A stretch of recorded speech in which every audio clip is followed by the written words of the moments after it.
UCC लागू करने का आ गया सही समय। सुप्रीम कोर्ट की टिप्पणी पर छिड़ी नई बहस। शरीयत कानून पर भी बड़ी बात कही गई। सुप्रीम कोर्ट ने मुस्लिम महिलाओं के लिए बोली बड़ी बात। यूसीसी पर आया बयान। सीजेआई ने जो कहा वो आपको जरूर जान लेना चाहिए। फिर एक बार देश में सामान्य नागरिक संहिता यानी कि यूसीसी को लेकर बड़ी बहस शुरू हो गई है, क्योंकि सुप्रीम कोर्ट की ओर से बड़ी टिप्पणी हुई है जिसने इस मुद्दे को फिर से चर्चा के केंद्र में ला दिया है। कोर्ट ने साफ कहा कि देश में अब इस विषय पर विचार करने का समय आ गया है। हालांकि अदालत ने यह भी साफ किया कि इतना बड़ा फैसला अदालत नहीं बल्कि संसद को करना चाहिए। लेकिन इस टिप्पणी के बाद सवाल उठने लगे हैं कि क्या सच में अब देश में यूसीसी को लेकर कोई बड़ी बहस या बड़ा कदम देखने को मिल सकता है। चलिए सब कुछ समझते हैं। नमस्कार, मैं हूं आपके साथ बबली।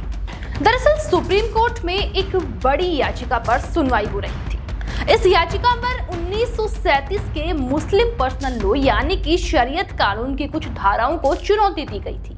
याचिका में कहा गया था कि इन नियमों में मुस्लिम महिलाओं के साथ बराबरी का व्यवहार नहीं होता और उन्हें उत्तराधिकारी यानी कि संपत्ति में बराबर का हक नहीं मिलता।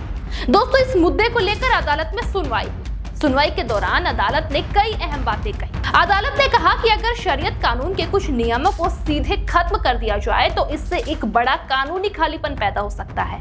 यानी ऐसा हो सकता है कि उसके बाद उस विषय को नियंत्रित करने के लिए कोई साफ कानून ही न बचे। अदालत ने कहा कि अगर 1937 का ये कानून खत्म हो जाता है तो फिर उसकी जगह कौन सा कानून लागू होगा, ये भी साफ होना चाहिए। सुनवाई के दौरान अदालत ने ये भी कहा कि किसी भी सुधार को जल्दबाजी में लागू करना ठीक नहीं होगा। अगर ऐसा किया गया और उसके बाद महिलाओं को पहले से कम अधिकार मिल गए तो ये और भी बड़ी समस्या बन सकती है। अदालत ने साफ कहा कि अगर किसी कानून में बदलाव करना ही है तो ये सोच समझकर किया जाना चाहिए ताकि किसी भी वर्ग को नुकसान न पहुंचे। सुनवाई के दौरान ये भी कहा गया कि याचिका में उठाया गया मुद्दा गंभीर है और महिलाओं के अधिकारों से जुड़ा है।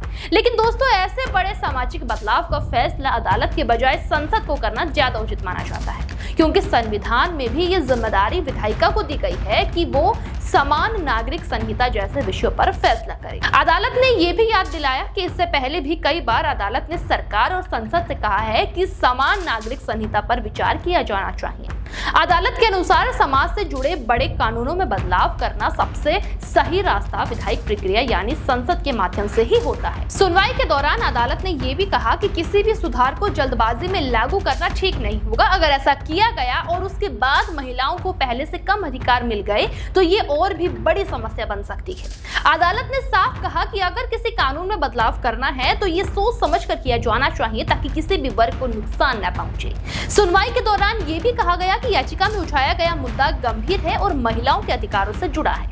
लेकिन ऐसे बड़े सामाजिक बदलाव का फैसला अदालत के बजाय संसद को करना ज्यादा उचित माना जाता है, क्योंकि संविधान में ये भी जिम्मेदारी विधायिका को दी गई है कि समान नागरिक संहिता जैसे विषयों पर फैसला करे। अदालत ने ये भी याद दिलाया कि इससे पहले भी कई बार अदालत ने सरकार और संसद से कहा है कि समान नागरिक संहिता पर विचार किया जाना चाहिए।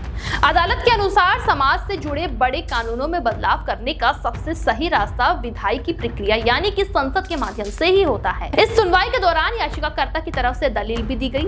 वरिष्ठ वकील प्रशांत भूषण ने कहा कि अदालत ये घोषणा कर सकती है कि मुस्लिम महिलाओं को पुरुषों के बराबर उत्तराधिकार का अधिकार मिलना चाहिए। उनका कहना था कि अगर शरीयत कानून की विवादित धाराओं को हटाया जाता है तो ऐसे मामलों में भारतीय उत्तराधिकारी कानून लागू किया जा सकता है।